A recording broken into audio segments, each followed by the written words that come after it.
Hellboy: Web of Word is a third-person roguelike beat-em-up from Upstream Arcade, based on the Hellboy Dark Horse comic series from Mike Mignola. If you're not familiar with the character or his story, Web of Word will not help you with that. You're dropped right into the middle of an ongoing mission for the BRPD, an organization that prevents paranormal incidents from destroying our world.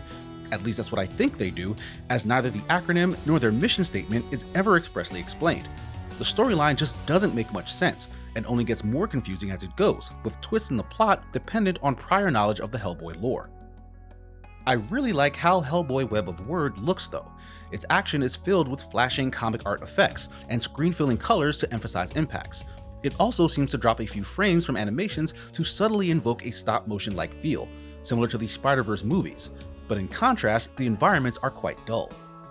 But those tedious environments are just the start of the problems, as the game's roguelite loop is quite thin as well. You'll traverse 4 realms in total, defeating a boss at each conclusion.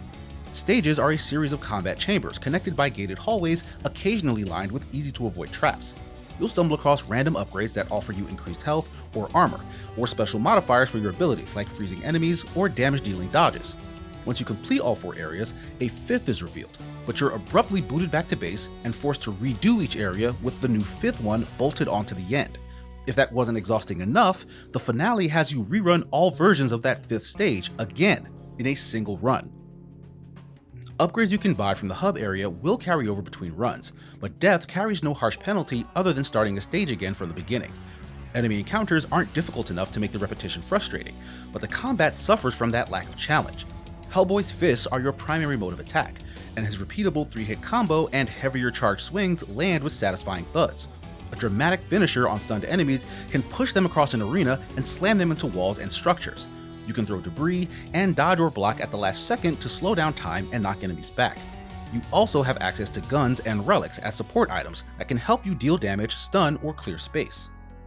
Arenas will spawn several trash mob enemies alongside 1 or 2 actual threats. Strangely, these main enemies are the only ones that can be targeted, and taking them down will despawn all the rest. But the biggest drawback to the combat is that all of the enemies you can target essentially have the same attacks. Diagonal swings need to be sidestepped, hooks need to be ducked, and double arm attacks blocked.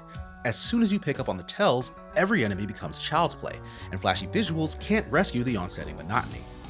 I ran into a couple of technical issues as well, such as collectibles I grabbed in stages not having a way for me to check on them despite voice lines saying I should ask an NPC back at the base. A relic meant to teleport me to enemies worked maybe once the entire time I used it, and after beating the final boss, my screen faded to white, and the game soft-locked.